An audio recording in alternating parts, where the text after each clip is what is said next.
BPL এর update অবশেষে players draft auction নিলাম যেভাবেই বলি না কেন এই ডেট এতবার চেঞ্জ হচ্ছিল যে আজকে নভেম্বরের শেষ দিন 30 তারিখে শেষ পর্যন্ত নিলাম হবে নাকি এটা ডিসেম্বরে চলে যাবে এরকম একটা স্পেকুলেশন ছিল এবং শেষ মুহূর্তে Bangladesh cricket board versus Enamul Haque Bijoy যে জয় পরাজয়ের জন্য মাঠে নেমে পড়লো সেটাও কিন্তু একটা অনিশ্চয়তা তৈরি করেছিল যে আসলে ক্রিকেটাররা যারা বাদ করলেন যারা ছিলেন তারা কি আবার ঢুকবেন কিনা। বাট এই মুহূর্তে স্পটলাইটে 2 জন 3 জন 4 জন 5 জন ক্রিকেটার যেই ক্রিকেটারদেরকে নিয়ে অনেক বেশি ডিসকাশন হচ্ছে এবং যে ডিসকাশনটা খুবই ভ্যালিড। আমি সেই ডিসকাশনটা মানে হ্যাপিনেসের থেকে অবাক হওয়ার যে ঘটনাগুলো ঘটেছে সেই জায়গা থেকে শুরু করতে চাই। লিটন কুমার দাস, আমি বিডি ক্রিক টাইমে একটা কন্টেন্টে বললাম যে আমাকে যদি এই মুহূর্তে চুজ করতে দেওয়া হয় টি20 কোন ক্রিকেটার থেকে যিনি ডিরেক্ট সাইন হন নাই কাকে নিতে চান, মাই choice was Liton Kumar Das, captain, keeper, opening batter and scorer. Liton Kumar Das যিনি ক্যাটাগরি এ মানে টপ ক্যাটাগরিতে অবশিষ্ট যে 2 জন ক্রিকেটার ছিলেন নাইম শেখ এবং লিটন কুমার দাস তাদের একজন। এই 2 ক্রিকেটারের ক্ষেত্রে যে ঘটনা ঘটেছে সকল ধরনের চিন্তা ভাবনাকে উল্টে দিয়েছে, পাল্টে দিয়েছে। আজকের বিপিএল এ সবচেয়ে বড় ঘূর্ণিঝড় টর্নেডো ভূমিকম্প হয়েছে যখন দফায় দফায় নাইম শেখের নাম বাড়তে। প্রথম কলটাই ছিল লিটন এবং নাইমের মধ্য থেকে নাইমের এবং যেই কল শুরু হয়েছিল 50 লাখ টাকায় শেষ পর্যন্ত সেটা ডাবলেরও বেশি 1 কোটি 10 লাখ টাকায় গিয়ে শেষ হয়েছে। নাইম শেখকে চট্টগ্রাম 1 কোটি 10 লাখ টাকায় দলে ভিড়িয়েছে এবারের বিপিএল এর জন্য। নাইম শেখ যখন কোটিপতি, লিটন কুমার দাস তখন কোটিপতি হতে পারে না। 50-এর থেকে যে শুরু হয়েছিল বিডিং এটা শেষ পর্যন্ত 5টা কল পেয়েছে এবং 75-এ গিয়ে লিটনের যে কল, লিটনকে পাবার যে অন্য দলগুলোর চেষ্টা আকাঙ্ক্ষা সেটা ফুল স্টপ হয়েছে।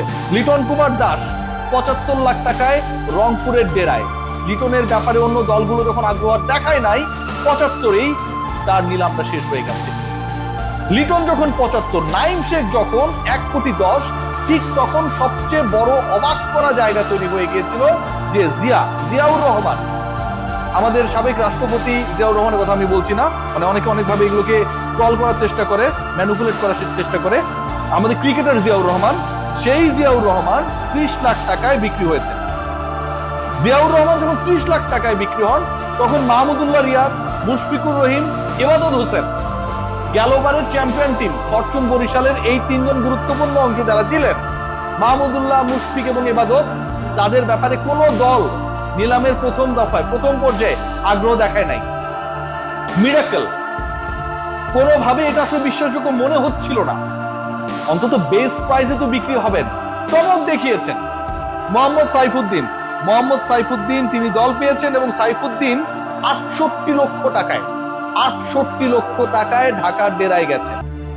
চমক দেখিয়েছেন তাওহিদ হৃদয়, তিনি 92 লক্ষ টাকায় 92 লাখ রংপুরে তার পরবর্তী ঠিকানা নিশ্চিত করেছেন। এবং এই 2 চমকের মাঝে আমার কাছে মনে হয় যে সবচেয়ে বড় চমক ছিল হাবিবুর রহমান সোহান।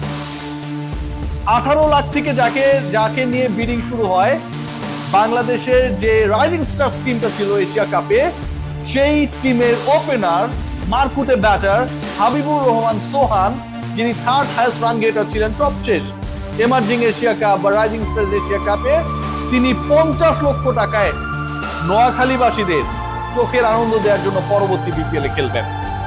লিটন কুমার দাস 75, শামীম হোসেন পাটোয়ারি, যার সাথে লিটনের সম্পর্ক দলে থাকা না থাকা নিয়ে লিপুর সাথে গ্যাঞ্জাম, সেই শামীম হোসেন পাটোয়ারি ঢাকার হয়ে খেলবেন 56 লক্ষ টাকায়।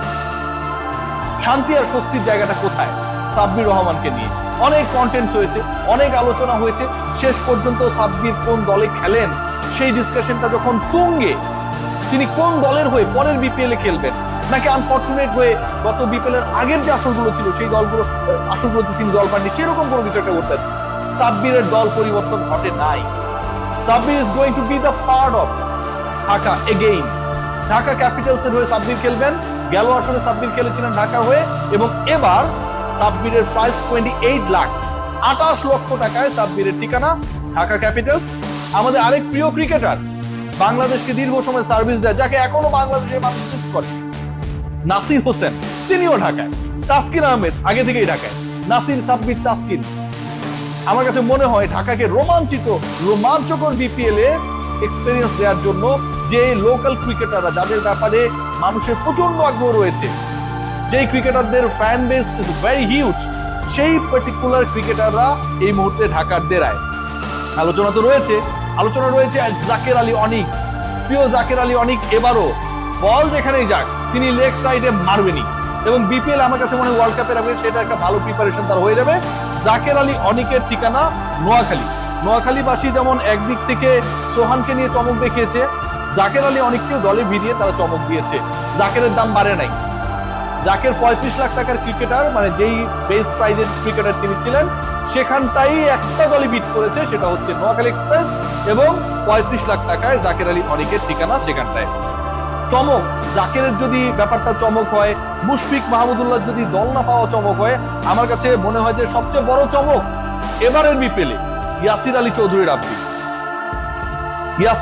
রাব্বি।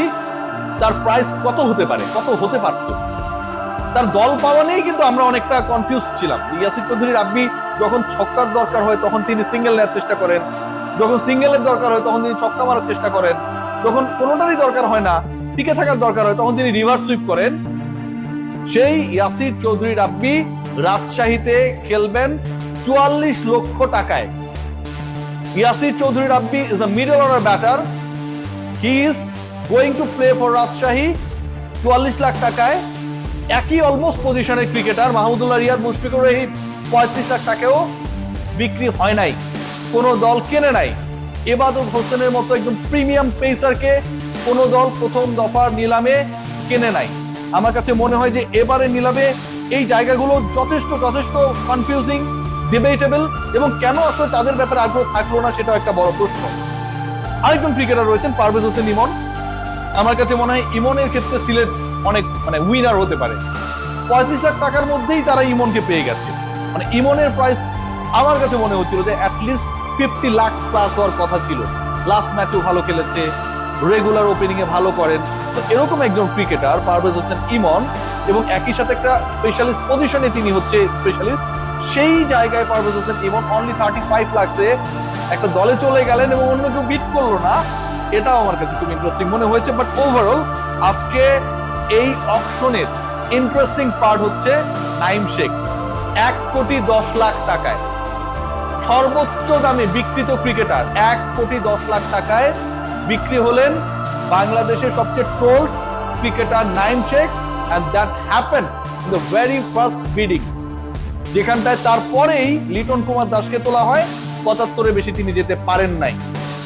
যখন এখানটায় কম্পিটিশন ছিল তাদের নিয়ে, তখন আলো ছড়িয়েছেন সাইফুদ্দিন 68 লক্ষ টাকায় দল পেয়ে, আলো ছড়িয়েছেন তাওহিদ হৃদয়, সবসময় বিপিএল তিনি পারফর্ম করেন 92 লক্ষ টাকায় দল পেয়ে, এবং সকল আরো কেড়ে নিয়েছেন মোহাম্মদ মিঠুন 52 লক্ষ টাকায় দল পেয়ে।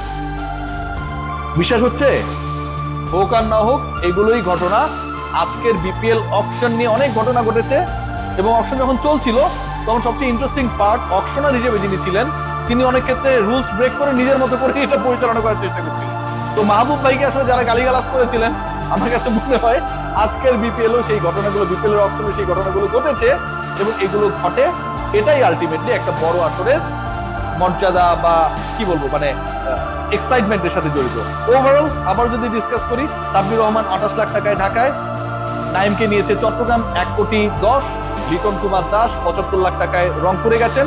এবং এখানে ইন্টারেস্টিং পার্ট যেটা, নুরুল হাসান সোহানের খেলা না খেলা নিয়ে লিটন কুমার দাসের কিছু ইস্যু পাবলিকলি বলা হয় যে আছে, যে কারণে তাকে ন্যাশনাল টিমে কম খেলানো হয়। রংপুরের হয়ে লিটন কুমার দাস নুরুল হাসান সোহানের ক্যাপ্টেন্সিতে খেলবেন, এটাও কিন্তু একটা ইন্টারেস্টিং ব্যাপার। শেষ পর্যন্ত কি হয় দেখি। তবে গেলবারের চ্যাম্পিয়ন টিম তামিম ইকবালের টিমের মুশফিক মাহমুদুল্লাহ এবং ইবাদতের এবারের বিপিএল এর অকশনের প্রথম দফায় দল না পাওয়া প্রশ্ন নতুন করে জাগাবেই। সবাই ভালো থাকবেন।